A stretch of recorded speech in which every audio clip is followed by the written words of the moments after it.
Hey everybody, it's Jang here from Jang Bricks and jangbricks.com with LEGO Star Wars set number 75016. It is a $30 set and comes with 295 pieces. Released in summer of 2013, it's called the Homing Spider Droid.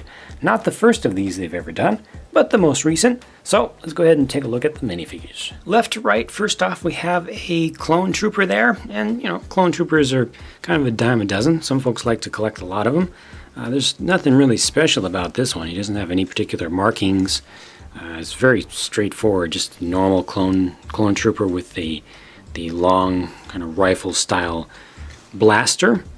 And I don't think there's anything particularly special about that print.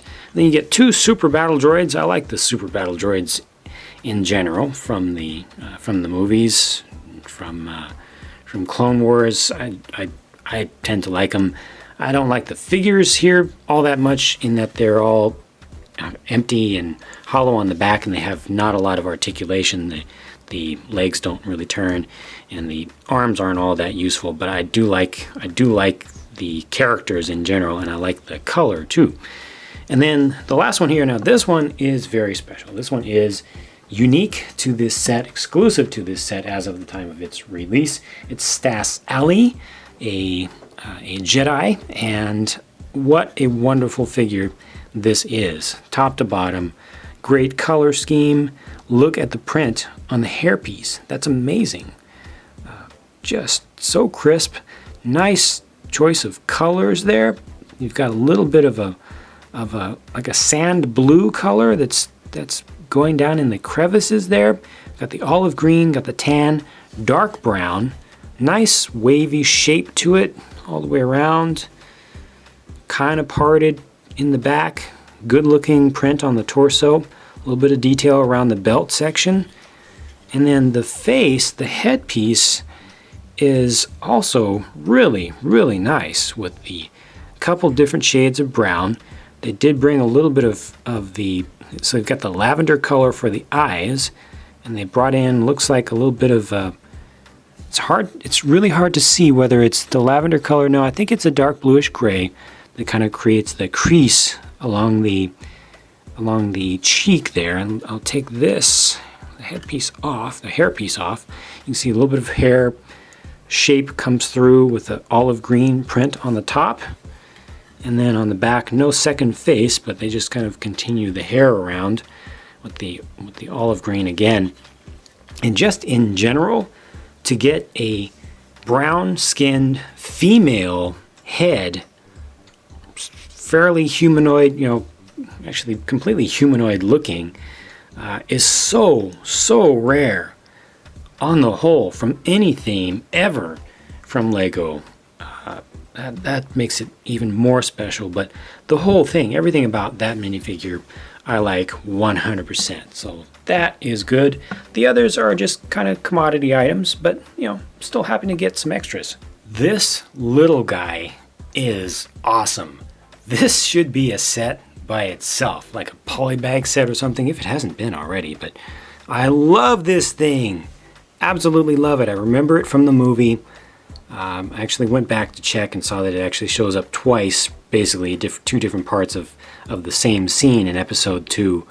I really wanted to see more of that, or more of these in the movie itself, but this is a nice little reproduction using battle droid torsos as the lower legs, and it's got the little kind of looks like a nose, or it has a little bit of a Q*bert feel to it, if anybody's familiar with Q*bert.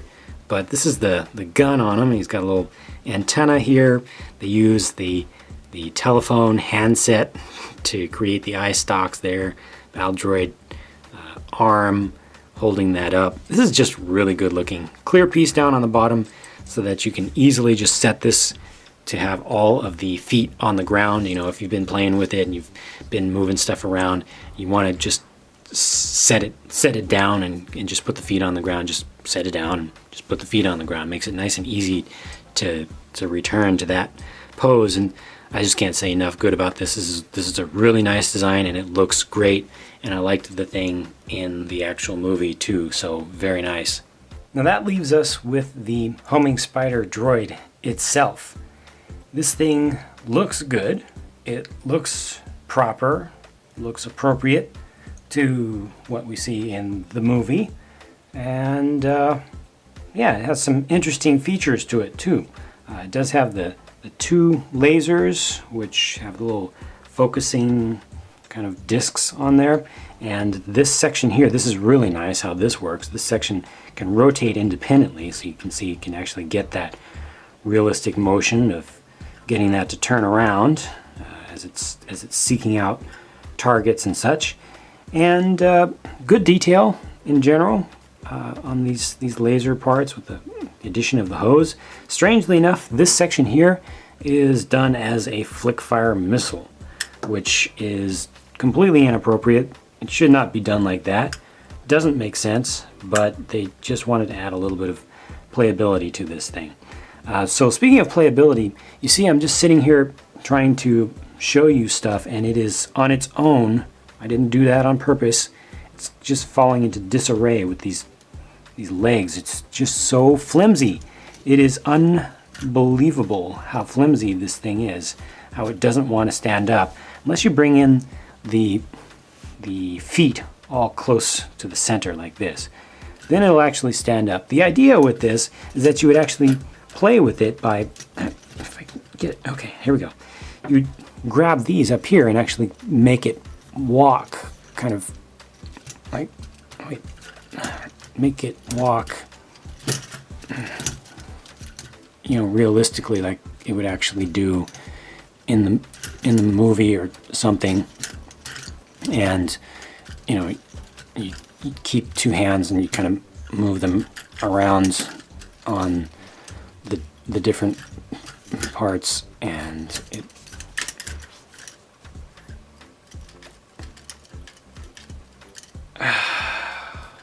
miserable, absolutely miserable this thing is.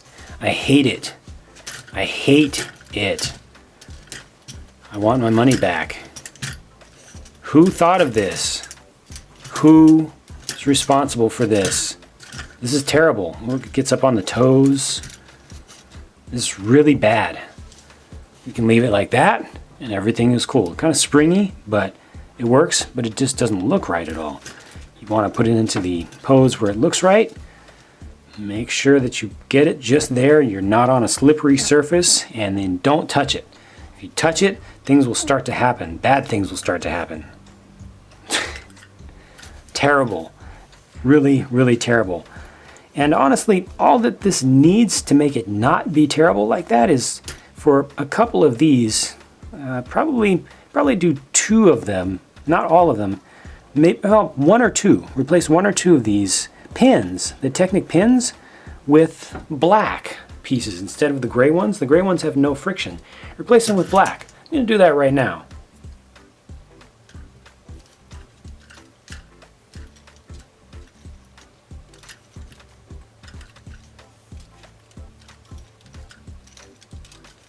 What do you know? Now it doesn't suck anymore. You can actually get it to stand in just about any reasonable pose, and it's not just going to start falling completely over instantly. You have to, really shake into it, and still it's not falling. See, it's just starting to move a little bit. I think that I may have been wrong in saying that it just needs the outer, just a couple, one or two of these to be replaced at each side, because that's exactly what I did here. I replaced two of them at each corner, using up a total of 8 of the black little Technic pins, taking out the gray ones. Probably could use more of those. Probably put another one on the inside at each leg, but kind of tune it as you want using these. But even just putting in 2 at each corner actually makes it into something that can stand up. Now I think it's actually playable. So a terrible decision made by Lego to release it like this, in my opinion. A simple change would have made it a ton better. If you do not have your own stock of a bunch of extra ones of these, then I think you should not buy this set, because I think that it will be a miserable experience for you, as it was for me, as it was for my fiance who actually built this set. It is built correctly, but it quote unquote correctly is not right. Lego's definition of correct for this one is just not playable. I don't like it as a set by itself, but if you fix it, you have your own other parts to basically turn it into a little bit of a mock, a mild, very mild revamp, then it actually becomes okay. It looks good, not very durable. This part down here can actually fall off pretty easily. The flick missile, if you don't like that, just don't use it. You know, just leave it like that and just pretend that it's shooting. This thing, so cool, I love it. Extra clone trooper, a lot of folks like to have those. Battle droids, again, nice for just for army building. This female Jedi, a great minifigure, very well done. And as far as the value here, like I said, 295 pieces, $30. The price per part is perfect, so it's right in the good value range.